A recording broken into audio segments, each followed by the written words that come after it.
लाखों में कोई एक धर्मात्मा होता है, सब मनमानी आचरण में चलने वाले होते हैं। उन लाखों धर्मात्माओं में कोई एक भगवत प्राप्ति की बात सोचता है, आत्मबोध हो जाना, भगवान के लिए संपूर्ण जीवन समर्पित करके एक एक श्वास भगवान का नाम जप करना। कोई बिरला।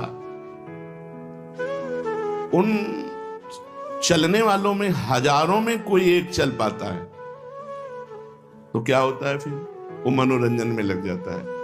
कंचन, कामिनी, कीर्ति, रुपया पैसा का संग्रह करना, जनेंद्री और रसेंद्री के भोगों में तृप्त रहने की भ्रमात्मक संभावना रहना कि मैं खूब अच्छा खा लूं, अच्छा पहन लूं और जनेंद्री जनित सहवास कर लूं, यही मनुष्य जीवन का लाभ है, भगवान तो फिर कभी मिल जाएंगे। और वो भ्रमित होकर रसेंद्री और जनेंद्री के भोगों में भटक जाता है। लाखों मनुष्यों में कोई एक ऐसा होता है जो भगवत प्राप्ति के मार्ग में चलने की सोचता है। नहीं तो माया वाटिका का ऐसा मनोरंजन है कि इसी में पूरा जीवन व्यतीत हो जाता है।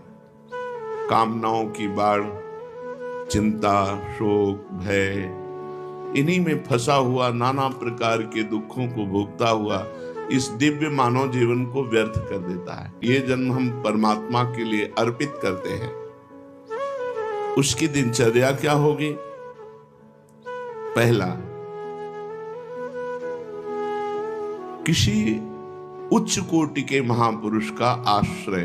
पीछे वर्णन हुआ है कि जो किसी महान संप्रदाय से जुड़े हों, जो जितेंद्रिय हों, विषय लोलुप ना हो, केवल परमात्म चिंतन में ही जिनका समय जाता हो, भगवान से प्रार्थना करे ऐसे सदगुरुदेव मुझे मिले। उनकी आज्ञा में अपने जीवन को समर्पित करना, जो भगवत मार्ग में चलना चाहते हैं, सदगुरुदेव की शरण, उनकी आज्ञा में जीवन आज्ञा पे ये प्रश्न नहीं होता कि क्या आज्ञा। हम साधन तो निमित्त मानते हैं, कृपा को विशेष मानते हैं। गुरु कृपा से ही शिष्य का साधन संपूर्ण सिद्धावस्था तक पहुंचता है। अगर साधक अभिमान कर ले वो भ्रष्ट हो जाएगा, वो सिद्धावस्था तक नहीं पहुंच सकता। साधन की सिद्धावस्था गुरु की अधीनता है। जो सोचे कि हमने गुरु मंत्र ले लिया, गुरु से उपदेश ले लिया, अब गुरु की क्या आवश्यकता है, अब तो हम साधना करें, साधना करके भगवत प्राप्ति कर ले, असंभव। पीछे चर्चा में कहा गया था, जैसे जल के संयोग से कमल पुष्ट होता है और जब सूर्य उदय होता है तो खिल जाता है। सूर्य है गुरुदेव और जल का संयोग है उनकी आज्ञा, और हम हैं कमल। अगर हम उनकी आज्ञा के संयोग में बने रहे तो उनके प्रकाश से हम खिल जाएंगे, हम भगवत आनंद में डूब जाएंगे। और यदि गुरुदेव की आज्ञा रूपी जल संग का त्याग कर दे तो उसी तेज से वो कमल भस्म हो जाएगा। जो गुरु की अवज्ञा कर देगा, उसकी साधना कितनी भी उच्च कोटि की हो, वो कभी सिद्ध पुरुष नहीं हो सकता, कभी भगवत साक्षात्कार नहीं कर सकता, कभी आनंद का अनुभव नहीं कर सकता। इसलिए गुरुदेव की अधीनता, उनके वाक्य को ही वेद वाक्य मानना। ध्यान मूलम गुरु मूर्ति, पूजा मूलम गुरु पदम, मंत्र मूलम गुरु वाक्यम, मोक्ष मूलम गुरु कृपा।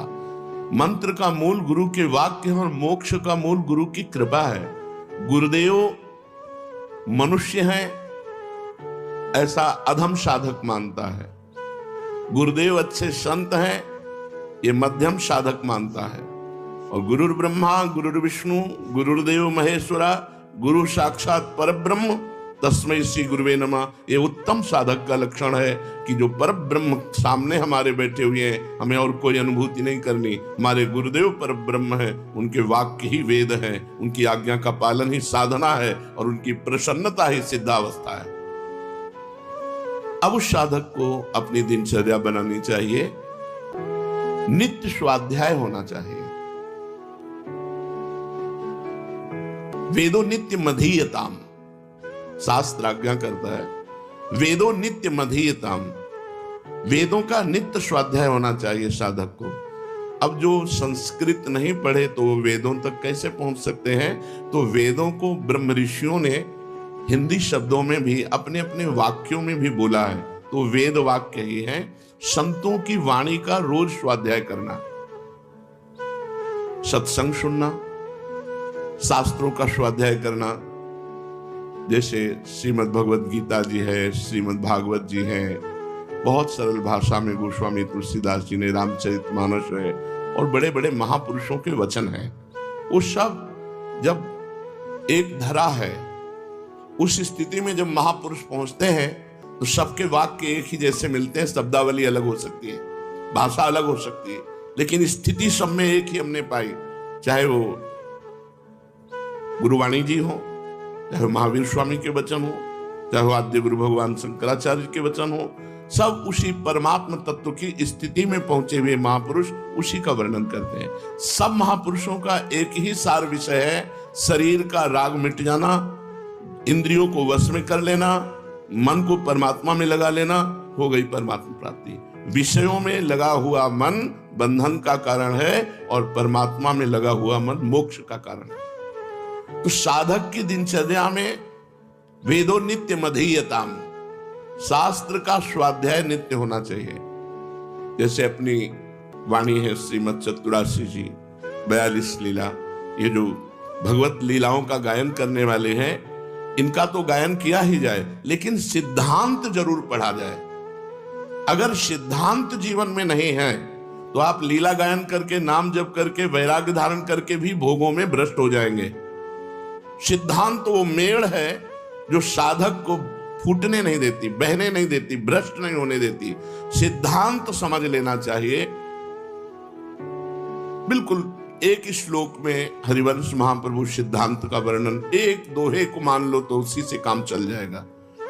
एक श्लोक, दूरादपाश स्वजनान सुखमर्थ कोटिम सर्वेषु साधन वरेषु चिरम निराशा वर्षम तमेव सहजाद्भुत सौख्य धाराम श्री राधिका चरण रेणु मामिस्मरामि।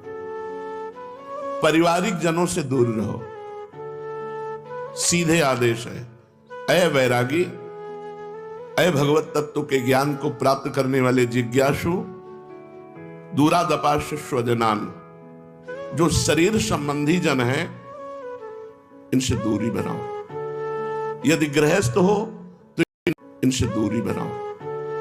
यदि गृहस्थ हो तो इनमें भगवत भावना करो, मोह को मिटा दो। और यदि वैरागी हो तो भगवत भावना करके इनसे दूरी बनाओ। दूरादपाश स्वजनान। अगर कोई कहे कि फिर मातृ ऋण, पितृ ऋण, ऋषि ऋण, देव ऋण, ये भगवत प्राप्ति होते ही सारे ऋणों से वो जीव मुक्त हो जाता है और उसके माता पिता परिवार सबका कल्याण होता है। इसलिए सबका कल्याण के लिए अपने को निर्मोही बनना होगा। दूरादपाश स्वजनान। परमात्मा के सिवा, गुरुदेव की आज्ञा के सिवा, गुरुदेव के सिवा हमारा कोई नहीं। असंगोयम पुरुषा, मैं असंग हूं, मेरा कोई नहीं। पहले दूरादपाश स्वजनान, ये जो घर परिवार से वैरागी होकर के मिलना, तो पूर्व मोह को, जो अंदर हमारे संस्कार, उनको जागृत करना, तो फिर चिंतन किसका होगा? सरल भाषा में गोस्वामी तुलसीदास जी ने इसी बात को कहा, जननी जनक बंधु सुतदारा, तनु धन धाम सुहृद परिवारा, सबकी ममता ताग बटोरी, मम पद मनहि बांधे बर डोरी। भगवान के सिवा, प्रियाजू के सिवा, ठाकुर जी के सिवा, गुरुदेव के सिवा हमारा कोई नहीं है। वैराग्य का सच्चा लक्षण पहले समझो। दूरादपाश स्वजनान, जो स्वजन संबंधी कहने वाले हैं, इनसे बिल्कुल दूर, इनका परिचय भुलाना है हमें। क्योंकि हमारा जन्म जन्म से ऐसा राग होता रहा, जहां जन्म हुआ वो माँ, वो पिता, वो परिवार, वो दुलार, वो अपनापन हमारे चित्त को खींचता है। ये जो पारिवारिक मोह है, यही दुर्गति के समय भगवान है। हम नहीं, घर नहीं जाना, घर वालों से नहीं मिलना। कभी ऐसे अचानक कोई मिल गया तो प्रणाम नमस्कार, वो भी रूखे मन से। आओ आओ, मिलना बैठाना प्यार करना, इससे परमार्थ बिगड़ जाएगा। सिद्ध पुरुषों की बात अलग है। साधक को बिल्कुल इस आज्ञा का पालन करना चाहिए। दूसरा, सुखमर्थ कोटिम, रुपये के द्वारा प्राप्त होने वाले सुखों का त्याग। यदृच्छा लाभ संतुष्टो द्वंद्वातीतो विमत्सरा। भगवान जैसे हमारा भरण पोषण करें, हम भगवान के आश्रित होकर अपना भरण पोषण शरीर का होने दें, रुपये के आश्रित होकर नहीं। तीसरा, शरीर राग, सर्वेषु साधन वरेषु, इसमें शरीर राग छिपा हुआ है।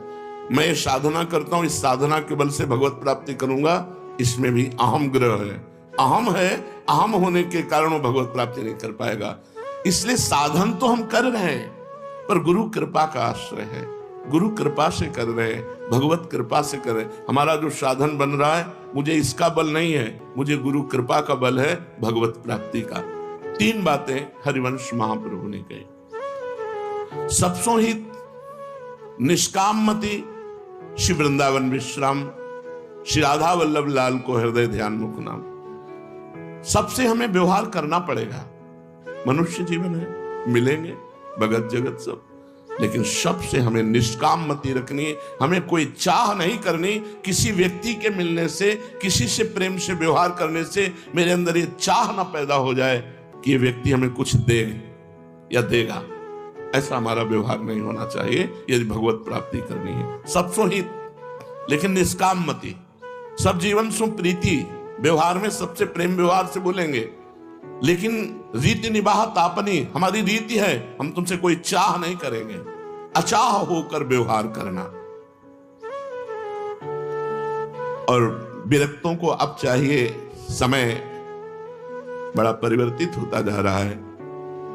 अभी 4-5 दिन पहले हमें एक क्लिप दिखाई गई, जैन मुनि राजस्थान में किसी गांव के बाहर परम विरक्त भाव से जो भ्रमण करते हैं, उनको बहुत मारा, 6 लोगों ने मिलकर मारा सरिया डंडों से। ऐसे बड़ा हृदय व्यथित हुआ कि आज साधु अपनी साधुता की रक्षा के लिए भ्रमण भी नहीं कर सकता।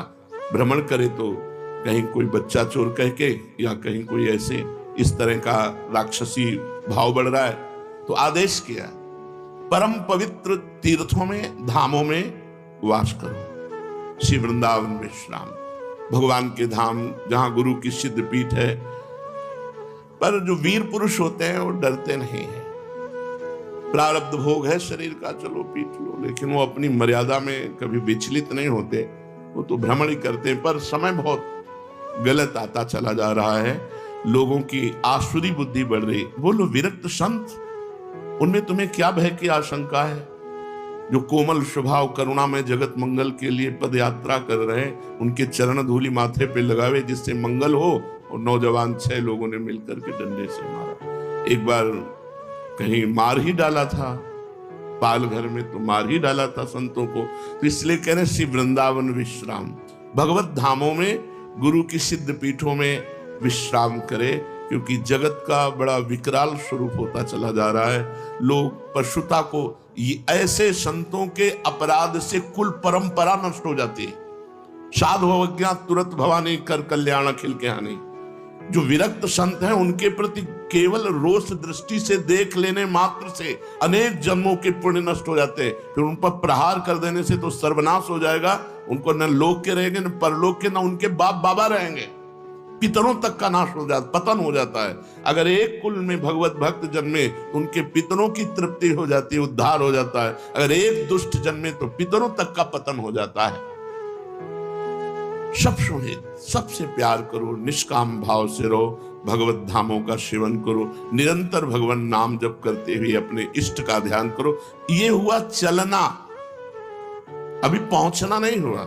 भगवान कह रहे हैं मनुष्याणाम शास्त्रेषु कश्चित् यतति सिद्धये।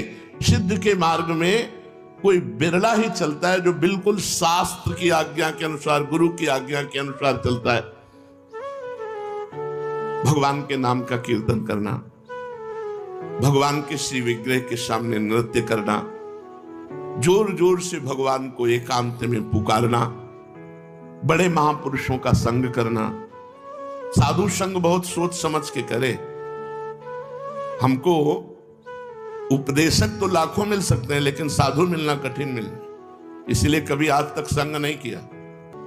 प्रवचन हो रहे दूर से सुन लिया, कभी संग नहीं किया, आज तक किसी का संग नहीं किया। उनके वचनामृत को पकड़ा और परमार्थ पे चले। दूर से सुन लिया, भगवान की बात अगर सत्य मिल रही है तो उसे स्वीकार कर लिया, आगे बढ़े। कपटी, दंभी, पाखंडी, बहुत तरह के वेश धारण करने वालों की बढ़ोतरी होती चली जा रही। शास्त्र और गुरु आज्ञा के अनुसार चलने वाला साधु, उससे हमारा संग होना चाहिए, तभी हमको लाभ मिलेगा। हमको प्रवचनों से लाभ नहीं मिलेगा। जिसके स्वयं के आचरण पवित्र नहीं, जो कंचन कामिनी का गुलाम है, वो ब्रह्म तत्व का उपदेश करे तो कैसे अनुभव में आएगा? अनुभव में तब आता है जब स्वयं में स्थित हो और फिर वो बात कहे तो बात समझ में आती है। तो हजारों में कोई एक सिद्धों के मार्ग में चलता है, ये भगवत मार्ग में, और उन मार्ग में चलने वालों में हजारों में कोई एक सिद्ध होता है। क्यों? क्योंकि बीच में इतनी मनोहर वाटिकाएं माया फेंक देती है, उसी में मन रम जाता है। भगवान तो फिर मिल जाएंगे, अच्छा अच्छा खाने को मिल रहा है, पहनने को मिल रहा है, घोड़ा गाड़ी में चलने को मिल रहा है, रुपया पैसा है, बड़े भगत है, फंस गया।